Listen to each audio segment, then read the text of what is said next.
নমস্কার, সুপ্রভাত। ভারত ট্যুর ব্লগে আপনাদের স্বাগত। আপনাদের সাথে আমি রতন।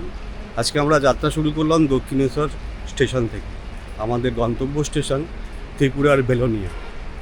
শিয়ালদা কাঞ্চনজঙ্ঘা এক্সপ্রেস 7টা 5। কি আছে বেলোনিয়াতে চলুন ঘুরে দেখাবো আমরা।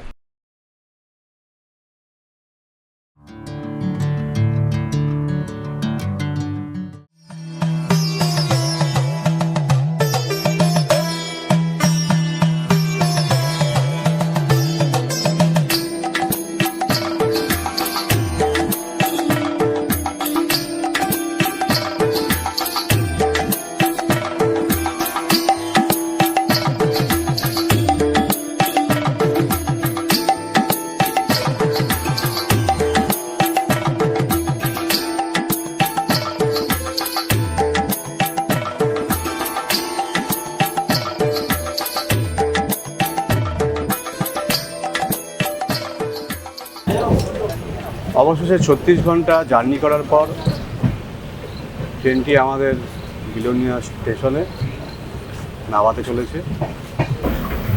সবাই বিলোনিয়া স্টেশনে নামার জন্য গেটে দাঁড়িয়ে আছে। ট্রেন থেকে নেমে পড়লাম। ট্রেন থেকে নেমে আমরা বাইরে বেরিয়ে টোটো ধরবো। টোটো ধরে আমরা প্রথমে যাব স্মৃতি মন্দির। স্মৃতি মন্দির হচ্ছে রাম ঠাকুরের আশ্রম। তারপরে গিয়ে ওখানে আপনাদের সাথে আবার দেখা হবে। তার আগে আপনাদেরকে বিলোনিয়ার স্টেশনটা বাইরে থেকে একবার দেখাবো। ট্রেন থেকে নেমে ঠিক ডান দিকে বেরোলেই অটো স্ট্যান্ড। আমরা যাচ্ছি অটো স্ট্যান্ডে। দেখা যাক স্মৃতি মন্দিরের অটো ভাড়া কী আছে। আমি যেখানে প্রথম আসছি, আমি জানি না এখানকার অটো ভাড়া কী।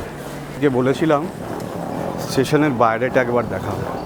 কারণ দেখাই স্টেশনের বাইরেটা কত সুন্দর, পুরো সাদা কালার করা, অতি সুন্দর বিলোনিয়া স্টেশনের আউটলুক, বাইরের লুকটা এটা। এদিকে অটো স্ট্যান্ড, এদিকেও অটো স্ট্যান্ড আছে, টোটোও আছে। চলুন জিজ্ঞেস করে নিই স্মৃতি মন্দির যাওয়ার জন্য কত কি ভাড়া। দাদা, স্মৃতি মন্দির যাব রাম ঠাকুরের, কত করে ভাড়া? কত করে ভাড়া? 5 জন থাকলে 100 টাকা, আর এখন তো ওদিকে ভাড়া হিসেবে 20 টাকা বাড়ি। আচ্ছা, মানে যদি কেউ পরিবার নিয়ে 5 জন আসে তাহলে ভাড়া 100 টাকায়? পরিবার না, মানে যে কোনো 5 জন হলে 20 টাকা করে। বিলোনিয়া স্টেশনে নামবার পরে বিলোনিয়া স্টেশন থেকে স্মৃতি মন্দিরের জন্য যেতে হলে এই দাদার সাথে যোগাযোগ করতে পারেন। ওনার ফোন নাম্বার আমি আমার ডেসক্রিপশন বক্সে দিয়ে দেবো।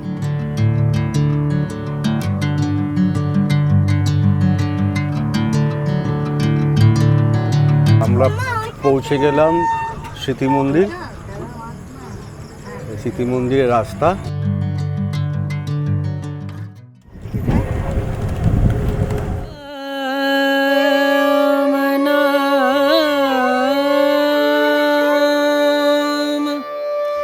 भजले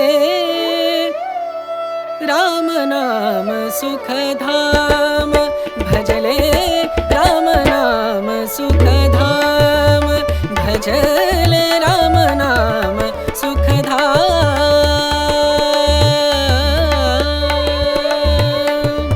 तेरा पूरन हो सब काम, तेरा पूरन हो सब काम। এই স্মৃতি মন্দির সম্বন্ধে আরও বিস্তারিত সকালে আমরা আপনাদেরকে শোনাবো সেই লিটন মালাকার মহাশয়ের মুখ থেকে। রাত শেষ করে হলো সকাল, আর এই সকালের স্মৃতি মন্দিরের আশেপাশে কী আছে তা ঘুরে এখন দেখাবো আমি আপনাদের। স্টেশন থেকে আসার রাস্তা এটা। আপনারা টোটো করে অটো করে যখন আসবেন তখন এই রাস্তা দিয়েই আপনাদেরকে নিয়ে আসবে।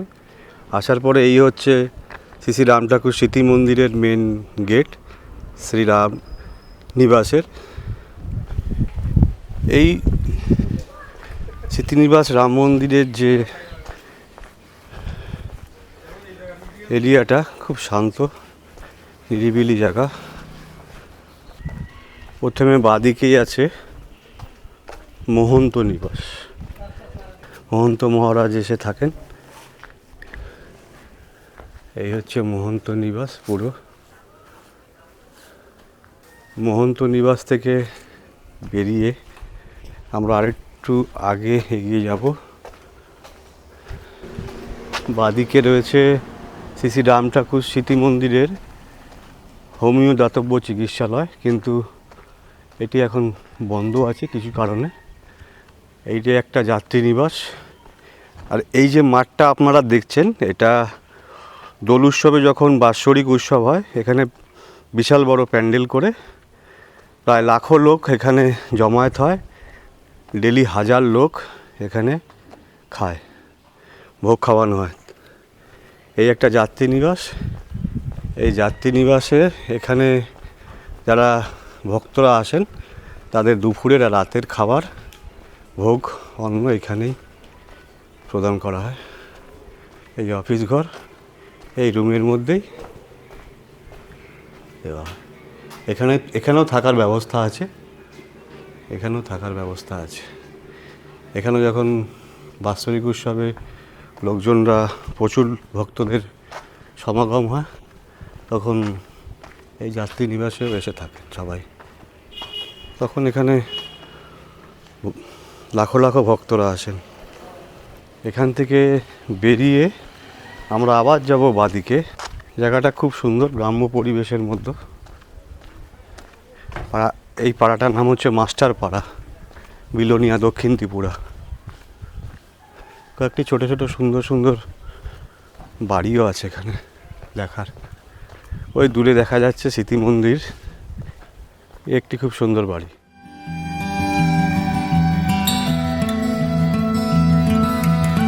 আচ্ছা, বাদিকে রয়েছে শ্রীরাম নিবাস, যাত্রী নিবাস আর কি। এই আরেকটা যাত্রী নিবাস। এটার মধ্যে ভক্তদের থাকার ব্যবস্থা আছে। এখানে এসে থাকতে হলে কার সাথে যোগাযোগ করতে হবে আমি ডেসক্রিপশন বক্সে তার নাম্বার এবং ফোন নাম্বার দিয়ে দেবো। আপনাদের যাত্রী নিবাসটা ঘুরে দেখায়।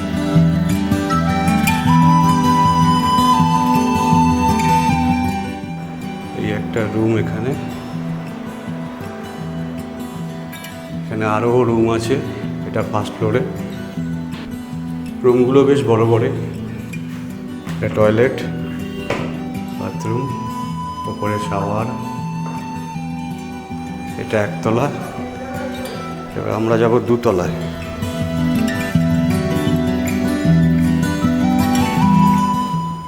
এটা দোতলার রুম। এখানেও অনেক ঘর আছে, রুমগুলো বেশ বড় বড়। পায়খানা বাথরুমও খুব পরিষ্কার, নিজেদেরকে পরিষ্কার রাখতে হবে। আরেকটি সুন্দর জিনিস আপনাদেরকে দেখাই। এখানকার চারিপাশের ওপর থেকে ভিউ কি সুন্দর। ঠাকুরের মন্দির, স্মৃতি মন্দির, তার ভিউটা ওপর থেকে আপনাদের দেখাবো। ওপরে খুব হাওয়া চলছে। এই হচ্ছে ওপরের ভিউ, খুব সুন্দর ভিউ। নীল আকাশ, এই ঠাকুরের মন্দির, স্মৃতি মন্দির, ওপর থেকে একদম টপ ভিউ। যাত্রী নিবাসের ওপর থেকে এখানকার বাড়িঘরগুলো দেখুন, সব টিনের চালের বাড়ি, পাকা দেওয়া।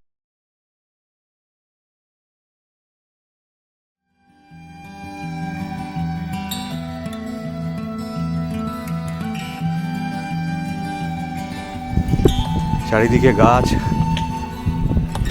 আর গাছ, সুপারি গাছ, আম গাছ, পুরো গ্রিন অ্যান্ড গ্রিন। এদিক থেকে ওই মেন যে ঢোকার রাস্তা, তার ডান দিকেই রয়েছে বর্ডার, মানে এইদিকে বর্ডারটা, ভারত বাংলাদেশ বর্ডার। এইদিকে পুরো গ্রিন, যত দূর দেখবেন গ্রিন, খুব সুন্দর। দেখুন পুরো এরিয়া খুব সুন্দর।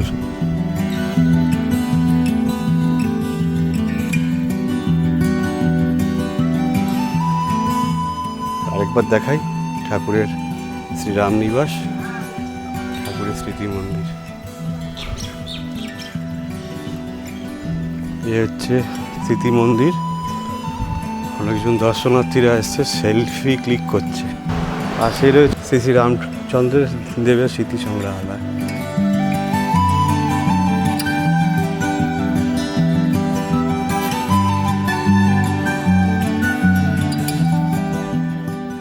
ঠাকুর এখানেই 10 বছর ছিলেন শ্রী ফণীন্দ্রচন্দ্র মালাকারের সাথে। ঠাকুর যেখানে ছিলেন তার প্রথম ঘর এই গোলাপ গাছটার সামনে বানানো হয়েছিল। এখন ফণীন্দ্র মালাকারের বংশধররা এখানে থাকেন। এই জায়গাতেই ঠাকুর থাকতেন। ঠাকুরের স্মৃতি এখানে রাখা রয়েছে, সব ঠাকুর কী কী ব্যবহার করতেন। এটা হচ্ছে ফণীন্দ্র কুমার মালাকারের অন্ত্যেষ্টিস্থল।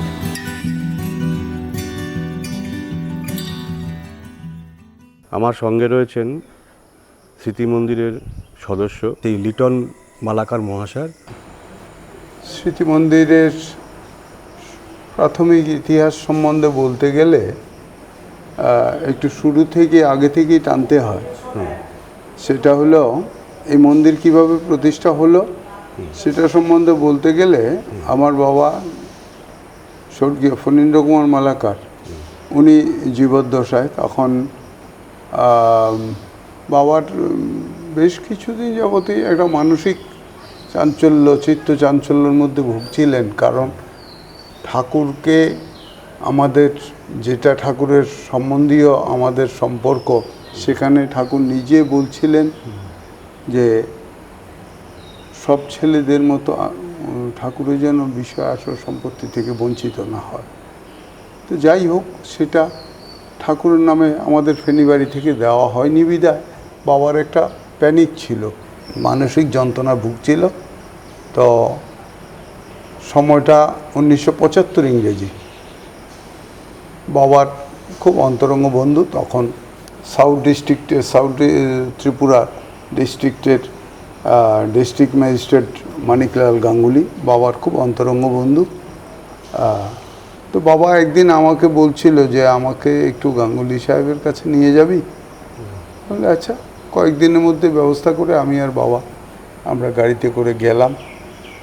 গিয়ে ওনার চেম্বারের সামনে গিয়ে পিয়নকে পড়ছি লিখে দিল।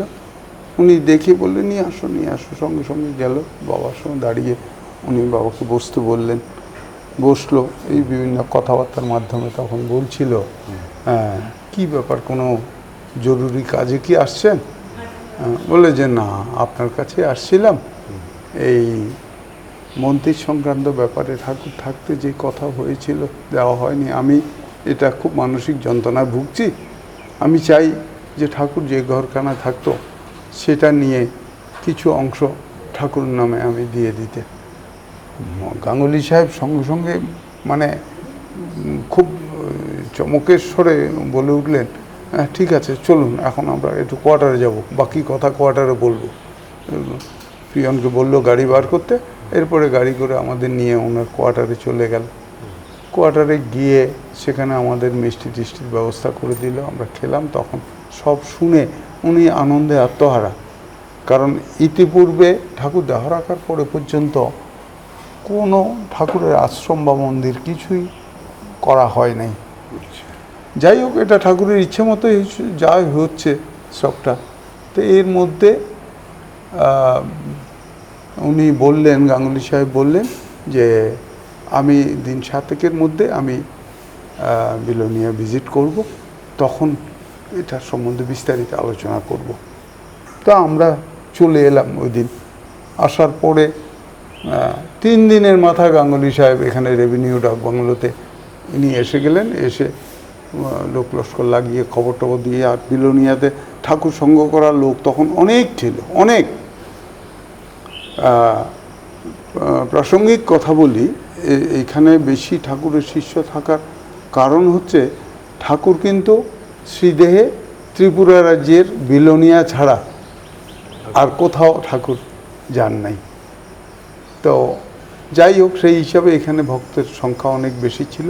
খবর দিল ডাকবাংলোতে, সন্ধ্যা বাবাকেও নিয়ে গেল, আমরাও গেলাম ভাইয়েরা সবাই কথাবার্তা হলো যে এরকম আপনাদের ডাকছি এই কারণে যে ফণীবাবু ওনার বাড়ি থেকে ঠাকুর যে ঘরখানায় থাকতো এটা নিয়ে কিছু জায়গা ঠাকুরের নামে দিয়ে দিতে চায়। এটা শুনে সবাই তো আনন্দে আত্মহারা। হ্যাঁ, বললে ঠিক আছে, ঠিক আছে, আশ্রম হবে, মন্দির হবে, এই আনন্দে এটা যাই হোক প্রাথমিক একটা প্ল্যান তৈরি করলো যে কিভাবে এটা কি হবে।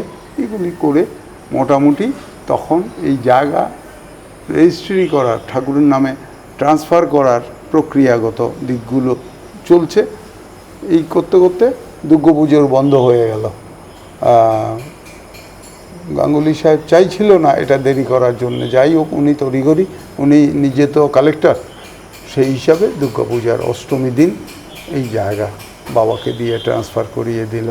এবং সে পরে এই কনস্ট্রাকশন হওয়ার জন্য ওনার ছোট ভাই পান্নালাল গাঙ্গুলি, উনি প্রকৌশলী ছিলেন, ওনাকে দিয়ে এটা করিয়ে প্ল্যান প্রোগ্রাম করিয়ে তারপরে এইবার কিছু ম্যাটেরিয়ালস কালেকশন, কিছু অর্থ কালেকশন, এইরকম আমাদের গুরু ভাইদের মধ্যে সব ব্যবস্থা আদি করে মোটামুটিভাবে কাজ আরম্ভ হয়ে গেল। তখন আর্থিক সঙ্গতিও কম ছিল এইভাবে। তাই যাই হোক ঠাকুরের ইচ্ছা মতো হতে হতে হতে হতে বছর 2-2.5 মতো লাগলো। শেষ পর্যন্ত মন্দির কমপ্লিট হলো। এখন যেটা নাট মন্দির দেখছেন, এটা নাট মন্দির তখন ছিল না, টিনের শেড করে প্রথম 1384 বাংলায় উৎসব। তাও উৎসবের সম্বন্ধে বলতে গেলে উৎসব এখানে আমাদের এই মন্দিরের বাৎসরিক উৎসব তথা প্রতিষ্ঠা উৎসব দোলে হয়। দোলের ত্রয়োদশীর দিন অধিবাস অনুষ্ঠান হয়ে তারপরে 28 প্রহর কীর্তনে এই উৎসব শেষ হয়। এবং এই উৎসবে ঠাকুর শ্রীদেহে থাকাকালীন আমাদের এই বাড়ি এবং ফেনী বাড়িতে দোলে উৎসবে ঠাকুর থেকে উৎসব করিয়েছেন। তো এখানেও সেইভাবে উৎসব দোলে হয়, ওই ত্রয়োদশীতে অধিবাস অনুষ্ঠান হয়ে এখানে হয়। সবচেয়ে বড় কথা হলো এই ঠাকুর শ্রীদেহে থাকতে যেই নিয়ম নীতিগুলো মেনে উৎসব সমাপন করা হতো, এখনও এই মন্দিরে সেই নিয়মকানুনগুলো মেনেই চলছে। আর সবচেয়ে বড় কথা হলো যে আমাদের এখানে মন্দিরের পরিসর এবার এখন এইটা 50তম বৎসর এই মন্দির প্রতিষ্ঠা হয়েছে। 50 বছর, 1384-তে প্রতিষ্ঠা হয়েছিল, এই বছর এটা 50 বছর। তাই এই 50 বছরের উৎসব উপলক্ষে এখানে আমাদের যে কমিটি আছে, কমিটির তরফ থেকে আমরা বসে একটা মিটিং করে মাস্টার প্ল্যান করেছি। আমরা বিভিন্ন প্রোগ্রাম করে এর মধ্যে কিছু স্বাস্থ্য শিবির থাকবে, তারপরে রক্তদান শিবির থাকবে, তারপরে আমাদের বিভিন্ন কিছু কালচারাল প্রোগ্রাম থাকবে, ছোট থেকে বড় অবধি। এদের মধ্যে আমাদের কিছু আর্ট কম্পিটিশন হবে, যেটা শুধু ঠাকুরকে নিয়ে আমাদের করার প্ল্যান আছে, যে বিভিন্ন ঠাকুরের ছবি দিয়ে করা হবে। এবং কুইজ প্রোগ্রাম, ঠাকুরের উপরে বিভিন্ন প্রশ্ন করা হবে, বিভিন্ন সময় বেঁধে দিয়ে সেখানে আমাদের উপস্থিত ভক্তদের মধ্যে কুইজ প্রোগ্রাম হবে। এইভাবে করে বিভিন্ন প্রোগ্রাম করে আমরা এই 50তম বৎসর উদযাপনের বিভিন্ন প্রক্রিয়া আমরা হাতে নিয়েছি। আপনারা পরবর্তী সময়তে আমাদের ফাইনাল প্রোগ্রাম সেট হয়ে গেলে তখন একটা হবে, এবং আমাদের একটা সুভিনিয়ার বের হবে এই 50তম বৎসর উপলক্ষে। এটাও আপনারা পেয়ে যাবেন। আর পাশাপাশি আমি বলি যে এই 50তম বৎসর উপলক্ষে আপনাদের আপামর রামমণ্ডলী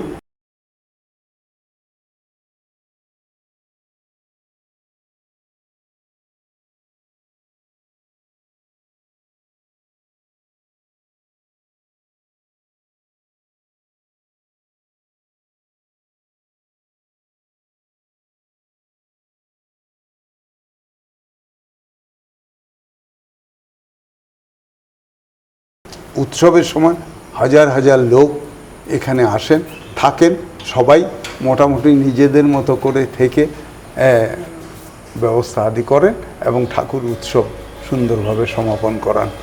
এইটুকুই। জয়রাম। আচ্ছা, একটা ছোট্ট কথা আরও জিজ্ঞেস করি। আপনি যাত্রী নিবাসের কথা বললেন, আমি দেখলাম আমি তো এখানে 2 দিন প্রায় আছি। আচ্ছা। তো যাত্রী নিবাসের যে 2টো যাত্রী নিবাস, একটা দেখলাম আগে রয়েছে একদম ঢুকে, আর একটা এদিকে মানে ওইদিকে আরো 2-3টে আছে। 3টে আছে, হ্যাঁ। 3টে, এখানে একটা, এই 4টে। আবার এইদিকে একটা নতুন হয়েছে।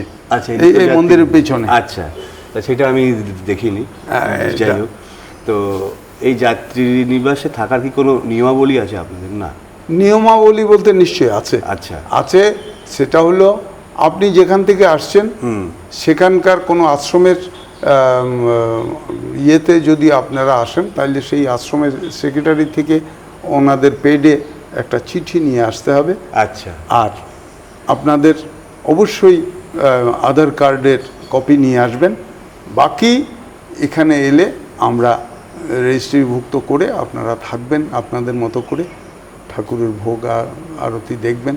আপনাদের খাওয়া দাওয়ার জন্য আমরা আপনাদের নির্দেশ অনুযায়ী আমরা ব্যবস্থা করার চেষ্টা করি। আর এখানে যাত্রীনিবাসে থাকার জন্য কোনো পয়সা পেমেন্ট দিতে হয় না। আমরা কারোর কাছে, সবাই এলে জিজ্ঞেস করে আমাদের কি দিতে হবে, পার ডে কত হবে, না, এগুলো কিছু নেই। এখন আপনারা আসছেন, আপনার গুরুর বাড়ি, আপনার গুরুর বাড়িতে আপনি যদি এটা ডেভেলপমেন্টের জন্য বা নিত্য সেবা পূজা সত্যনারায়ণের জন্য আপনি কিছু দেবেন, তো সেটা আপনার মন থেকে দেবেন, আমাদের কিছু বলার নেই।